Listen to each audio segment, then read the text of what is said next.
मणि गोपबंधु दास को प्रतिमूर्ति उन्मोचित 77तम साधारणतंत्र दिवस अवसर में बालिकुदा ब्लॉक अंतर्गत बहारणा जनता हाईस्कल कोठी 1994 बैच छात्र छात्री द्वारा उत्कल मणि गोपबंधु दास को प्रतिमूर्ति उन्मोचित करा जायछि।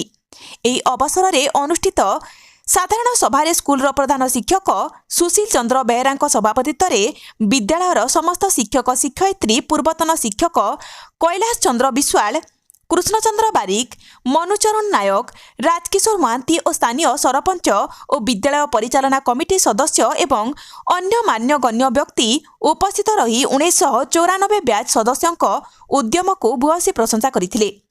1994 ब्याच तरफरु मध्य समाज परिवार को प्रतिमूर्ति पाई धन्यवाद अर्पण करा जायथिला। ए समस्त कार्यक्रम को 1994 ब्याच तरफरु समस्त छात्र छात्री परिचालना करथिले। एपरी महत्व कार्य समग्र अंचल में प्रशंसार पात्र होगा परे कार्यक्रम सुपरिचालना करी अंचल में प्रशंसार पात्र हो पारिछंती। सत्यव्रत स्वाई 1994 बैच पूर्वतन छात्र जनता हाईस्कल कौन कहबे आज जो आपनकर गोटे महासमारोह होती जाकी बंधु मानक भितर आज गोटे मेलन होती जाकी बंधु मिलन करा ए पुरातन छात्र संसदर प्ररोचना क्रमे आम गुरुजी मानकर निर्देश रे 1994 ब्याच तरफ उत्कलमणि पंडित गोपबंधु दास आज प्रतिमूर्ति उन्मोचन है।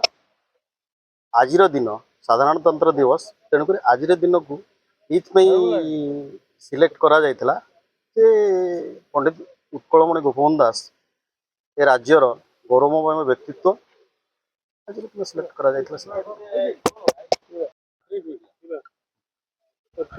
मु विभूतिभूषण बल 94 मसीहार छात्र आउ माने सी सेक्शन मॉनिटर थी आमर हॉस्टल रो जनरल मॉनिटर थी। बेले बेले देखा जाए बैच माने सब करंती भोजी भात आचार करनी मतबांतर मध्ये लिप्त हो जाती।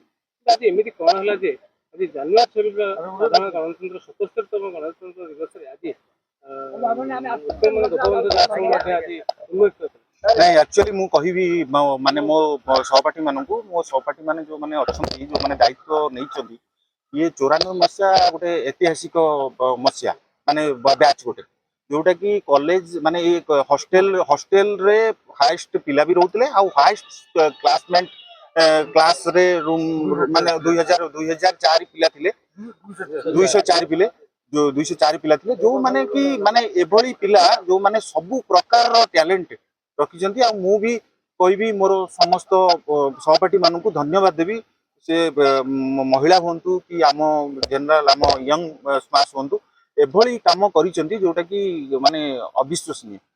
कौन मैसेज देबे जो पिला वाला जो छात्र छात्री माने पढुछंती विभिन्न स्कूल रे कौन मैसेज देबे ना मु एतिकी मैसेज देबी मो सहपाठी मानक तरफरु आ ये जो माने मोर जो गुरुजी माने अछंती हमकु एभली शिक्षा देइछंती आमे आम गोड़े आज पर्यंत कटा पशिनी मु सेही भली कहबी कि गुरुजी मानकर स्नेह श्रद्धा आशीर्वाद नेबा आ तांकर प्रत्येक माने प्रत्येक जो दौचंती सहानुभूति ताकू केमती पालिबा आउ जीवन रे प्रत्येक मुहूर्त को आमे सदुपयोग करबा गुरुजी मानक स्नेह श्रद्धा आशीर्वाद नेबा सब बेले मु कामना कोन बेले दंड थिला एबे से दंड मुक्त हो जाय नहीं पिला माने एबे से दंड मुक्त हो जाय पिला माने एबे से दंड मुक्त तो एबे खातिर करना किछि कोना एमिति कि जा बेले बेल पहिले भी मध्य शिक्षक मानकु मध्य शिक्षयित्री मानकु विभिन्न केस मध्य चाप दिया जाय एने कोन नहीं मु कहूची आमे मु जेतबेले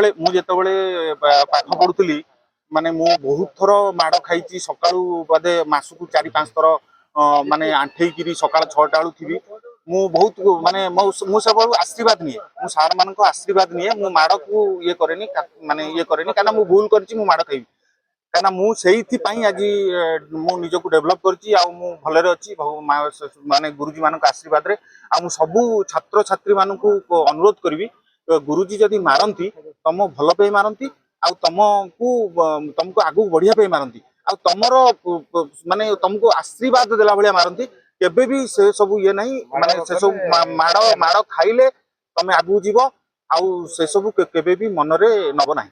थैंक यू। ମୋ ନାଁ କୈଳାସ ଚନ୍ଦ୍ର ବିଶ୍ୱାଳ। ଏଇ ଯେଉଁ ଐତିହ୍ୟ ସମ୍ପନ୍ନ ବିଦ୍ୟାଳୟର ମୁଁ ହେଉଛି ପୂର୍ବତନ ପ୍ରଧାନ ଶିକ୍ଷକ। 1994 ମସିହା ବ୍ୟାଚ୍ର ଛାତ୍ରଛାତ୍ରୀମାନେ ଆଜି ଗୋଟେ ମହତ କାମ କରୁଛନ୍ତି, ଯାହାକି ବହୁ ସ୍ଥାନରେ ଆମେ ଦେଖିଛୁ। ଯେକୌଣସି ବ୍ୟାଚ୍ ହଉ ତ ମଦ ମାଂସରେ ଏଠି ଲିପ୍ତ ହୁଅନ୍ତି, କିନ୍ତୁ ଆଜି ସେ ଯାହା କରିଛନ୍ତି, ଆଜି ଗୋଟେ ମାନେ କହିବାକୁ ଗଲେ ଦେଶାତ୍ମକ ଉପରେ ଗୋଟେ କରିଛନ୍ତି। ଏମିତି ଗୋପବନ୍ଧୁଙ୍କ ଷ୍ଟାଚ୍ୟୁ ମଧ୍ୟ ଉନ୍ମୋଚନ କରାଯାଇଛି। ତାକୁ ନେଇ କ'ଣ କହିବେ? ଏ ପିଲାମାନେ ହେଉଛନ୍ତି ମୋର ପୁଅ ଝିଅ ଭଳିଆ। କାହିଁକିନା 1994 ମସିହାରେ ଏମାନେ ମୋ ଛାତ୍ରାବାସ, ତା ନାଁ ବି ଥିଲା ଉତ୍କଳମଣି ଛାତ୍ରାବାସ। ଏମାନେ ସବୁ ମୋ ହାତ ଗଡ଼ା କଣ୍ଢେଇ। ଏମାନେ କେବେ ହେଲେ ନିଶାର ପାହାଚ ମଧ୍ୟ ମାଡ଼ି ନାହାନ୍ତି ଜୀବନରେ। ଏବେ ବି ମଧ୍ୟ ଦେଖୁଛି, କାହିଁକିନା କାଲି ଗୋଟେ ବ୍ୟାଚ୍ ହଉଥିଲା, ସେ ଐତିହ୍ୟ ସମ୍ପନ୍ନ କଥା ମୁଁ କହିବାକୁ ଚାହେଁ ନାହିଁ, ଅଙ୍ଗେ ଲିଭେଇଛି। କାହିଁକିନା ବୁର୍ଲାରୁ ଫେରି କାଲି ଏଠି 1:30ରେ ପହଞ୍ଚିଲି। ଯେଉଁଭଳି ଭାବରେ ସେମାନେ ହଉଥିଲେ, କିନ୍ତୁ ଏ ପିଲାମାନେ, ମୁଁ ଜାଣିଛି ଏମାନେ କ'ଣ, ଏମାନଙ୍କର ଚରିତ୍ର କ'ଣ। ଏମାନେ ବହୁତ ଆଦର୍ଶର କଥା ଆଉ କଥା ରଖିଛନ୍ତି, କଥା ରଖି କଥାକୁ କାର୍ଯ୍ୟକାରୀ କରିଛନ୍ତି। ମୋ ହୃଦୟ ତରଫରୁ ମୋ ପୁଅ ଝିଅମାନଙ୍କୁ ମୋ ଅନେକ ଅନେକ ସ୍ନେହ ଶ୍ରଦ୍ଧା। ଏଇଭଳି ତାଙ୍କ ମନ ଭିତରେ ଉଚ୍ଚ କୋଟିର ଚିନ୍ତାଧାରା ଥାଉ।